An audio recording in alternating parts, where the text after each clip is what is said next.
Excellent move there. Round 3, defensive tackle, Adolphus Washington out of Ohio State. Round 4, another Buckeye quarterback, Cardale Jones.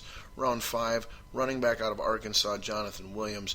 Round 6, Colby Liston, B wide receiver, and Kevin Seymour, cornerback. Now, Buffalo Bills, for the most part, drafting extremely well in this draft.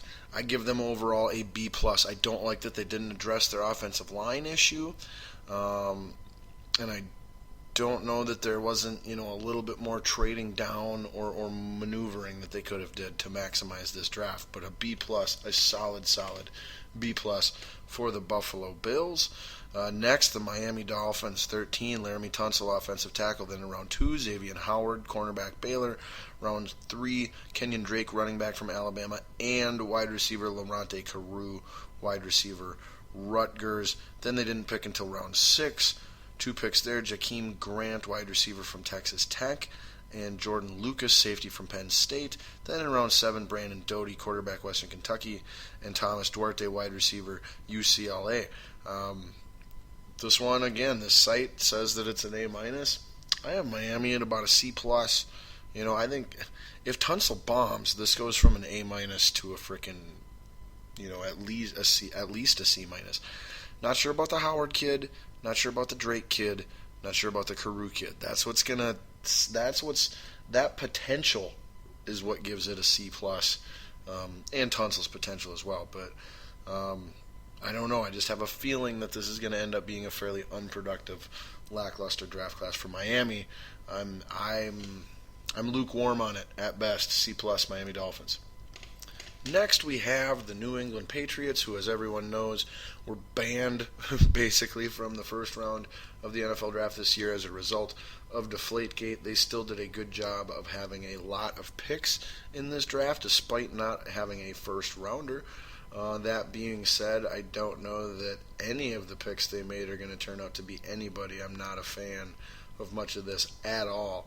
But they're the Patriots, and they usually know what they're doing. Their first pick was taken 60th overall in the second round to Cyrus Jones, cornerback from Alabama. That's an okay pick by my estimate, but not a great one. Then in rounds 3, they had 3 picks. Joe Thuney, guard from North Carolina State. Jacoby Brissett, quarterback from North Carolina State. A third-round quarterback, really? And I know Brady's out for the first 4 games again, but come on. This is what they do. They draft quarterbacks, hold on to them for a couple years, do nothing with them, and then trade them for like a first-round pick to some suckers. And then, and then also in round 3, Vincent Valentine, defensive tackle, Nebraska. That one, there were better defensive tackles available as well. Round 4, Malcolm Mitchell, wide receiver from Georgia. Round 6, Camus Grugier-Hill, cornerback.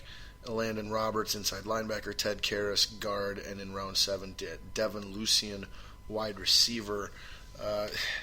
C minus. A lot of picks. I'm sure 1 or 2 of them, or maybe even more than that, will stick. But man, they could have did more moving, selected better talent. I think I'm being generous, giving the Pats a C minus, and trusting their track record.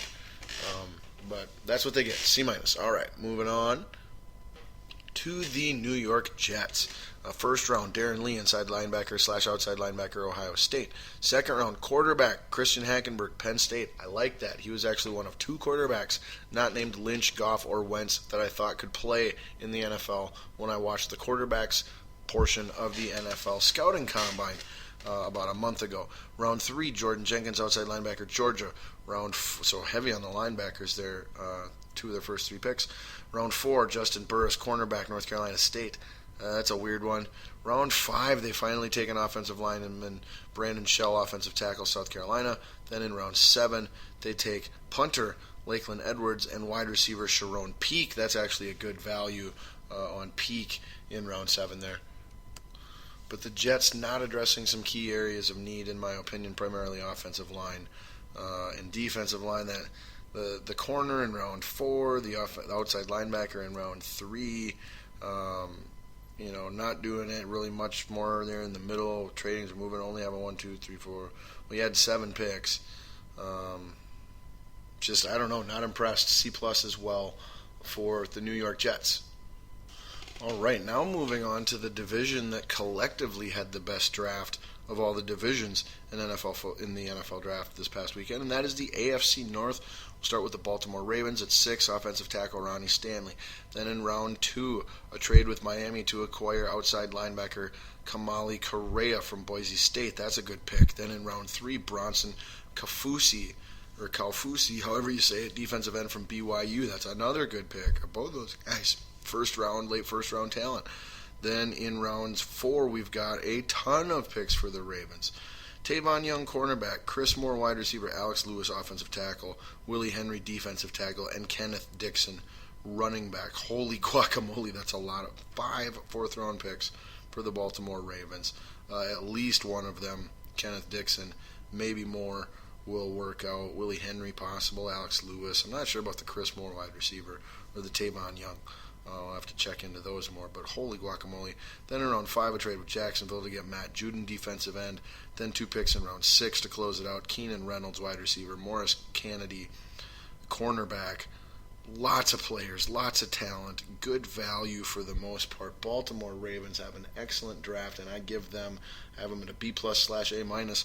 This place gives them a B+, so I got to be different. I'm going A-. I got to pick one, and yeah, they were solid. Really solid. Could have been a tiny bit better, but really solid. Moving on to the Bengals. First round pick in 24. And that's another thing we consider here too. What do you have to work with? Where were you sitting with your picks in the first place? Do you have the first pick in every round, or do you have the 24th pick in every round, as the Bengals did? 24th pick, William Jackson III, cornerback, Houston. Great pick. Second round, Tyler Boyd, wide receiver, Pittsburgh. Great pick. Area need. Third round, Nick Vigil, inside linebacker, Utah State. Area need, good pick. Round 4, a steal of the draft, defensive tackle out of Baylor, Andrew Billings. Phenomenal pick. Round 5, guard Christian Westerman, Arizona State. Top 5 guard, could start right away. Their first 5 picks, amazing. Then round 6, Cody Core, wide receiver. And round 7, Clayton Feldman, safety. Cincinnati Bengals get a freaking A. A flat-out A. What a phenomenal draft for the Cincinnati Bengals. Moving on to the Cleveland Browns, who did a whole lot of trading, got a lot of players, so we'll just run through them. First round, wide receiver Corey Coleman at 15. Second round, Emmanuel Ogbah, defensive end, Oklahoma State. Good pick, not sure if he fits the scheme, but a good player. Round 3, another defensive end, Carl Nassib, Penn State. Same take. Also in round 3, offensive tackle Sean Coleman, good pick. And in round 3, quarterback Cody Kessler. Not sure about that one. Rounds 4, we've got Joe Schobert, outside linebacker, Ricardo Lewis, wide receiver, Derek Kindred, safety, and Seth DeValve, wide receiver / tight end. Then in rounds 5, they took Jordan Payton, wide receiver, Spencer Drango, offensive tackle, Rashard Hollywood Higgins, wide receiver, and Trey Caldwell, cornerback. And then in round 7, they closed it out with Scooby Wright, the third inside linebacker. That's a phenomenal value. In round 7, Browns get an A- /B+.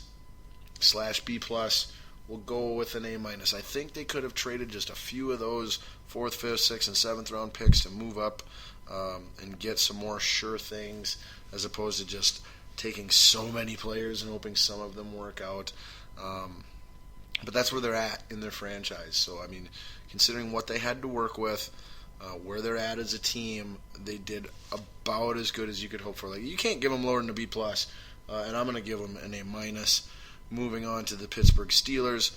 Pick 25 in round 1, Artie Burns, cornerback. I like that pick personally. A lot of people don't. Round 2, safety Sean Davis, Maryland. I love the safety pick, but there were better safeties. Von Bell went one ahead of them. They lost on that one. Round 3, very good pick for them. Defensive tackle Javon Hargrave, area need and a good player. Round 4, offensive tackle Gerald Hawkins. Round 6, Travis Feeney, outside linebacker. And then in round 7, DeMarcus Ayers, wide receiver, and Tyler Makovich, inside linebacker. I give the Pittsburgh Steelers a C+ or B-. Missing out on it, but they got that one. Didn't have a lot of need. We'll go B-. We'll go B- on them. So yeah, by far an A, an A-, an A-, and a B-. That was the best division draft collectively in football. Going to the AFC South, starting with the Houston Texans. First round, wide receiver Will Fuller. Second round, center Nick Martin. That was a fantastic, phenomenal pick on their part. Brother of Zach Martin, center from Notre Dame. Plug in, play right now, day one starter, next 10, 15 years. Going to be contending for Pro Bowls. Round 3, wide receiver converted from quarterback Braxton Miller out of Ohio State. That's an interesting pick. Probably, I like it. I think it offers a good slot receiver flexibility there to go with Will Fuller's deep threat and DeAndre Hopkins' big man. I like it. Then in round 4, running back Tyler Ervin out of San Jose State. Round 5, safety KJ Dillon. That's a fantastic pick.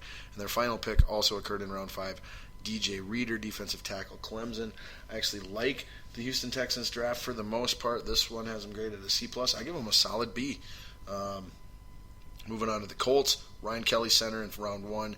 In round 2, safety / cornerback, all-around defensive back TJ Green out of Clemson. That's a good pick in round 2.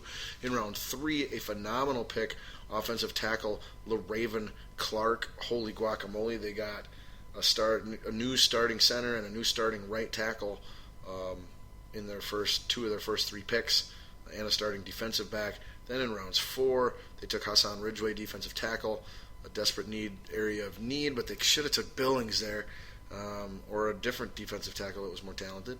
And Antonio Morrison, outside linebacker. Then in round 5, Joe Haig from NDSU. And in round 7, Trevor Bates, outside linebacker. Austin Blythe, center. Why they took the second center in round 7, not really sure about, but overall a good draft for Indianapolis as well. I give them a B-.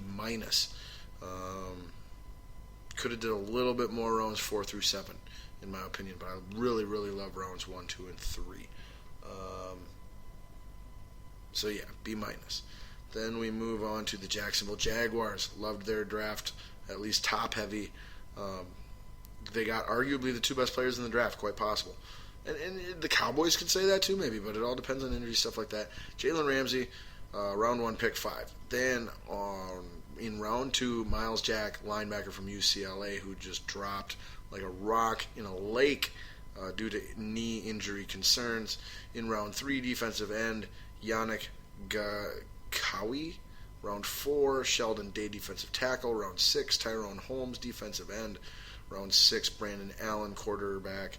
And round 7, Jonathan Woodard, defensive end. 3 defensive ends and a defensive tackle to go along with a QB and inside linebacker and an all-around defensive back. I give the Jags a B as well. Knocking it out of the park on the first 2, but then kind of falling short after that. And then finally in that division, we've got the Tennessee Titans. In round 1, they took Jack Conklin, offensive tackle at 8. Round 2, took Kevin Dodd, defensive end. That's a great pick. Then also in round 2, they took defensive tackle Austin Johnson. That's a great pick. Then also in round 2, they took Derrick Henry, running back from Alabama. That is a questionable pick, considering that they just signed DeMarco Murray. But who knows what he's got left for, legs, and they need a running game to complement that offensive line and Marcus Mariota there, so I don't mind it. All 4 of those guys can start and are good players that they got. Kevin Byard in the 3rd round, safety. Then we move on to the 5th round, Tajay Sharp, wide receiver. LaShawn Sims, not sure what position he plays. Sebastian Tretola, guard in the 6th round. And then in round 7, Aaron Wallace, outside linebacker. Callan Reed, cornerback. I very much like the Titans draft as well. They get a B+ for what they did, trades, and how many potential starters they got in areas of need.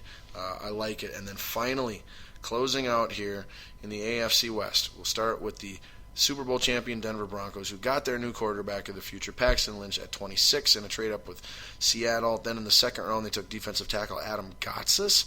Wow, there were way better defensive tackles there. Not sure about that one. Round 3, Justin Simmons, quarterback, Boston College. That's mediocre. Round 4, Devontae Booker, running back. That's fantastic. Round 5, Connor McGovern, guard. That's excellent depth. Round 6, Andy Janovich, fullback. Interesting. Round 6, also Will Parks, safety. And then round 7, Riley Dixon, The punter, we give Denver a B plus. Just getting Paxton Lynch alone guaranteed them a B or a B minus. They addressed other areas of need. Honestly, if they would have took a better defensive tackle in that second round pick, I'd have given the Denver Broncos an A or an A minus. Probably an A. I'd have given the Denver Broncos an A if they would have drafted a better defensive tackle with that second round pick, because there were tons still available. But for whatever reason, they went with the Gotsis guy. I got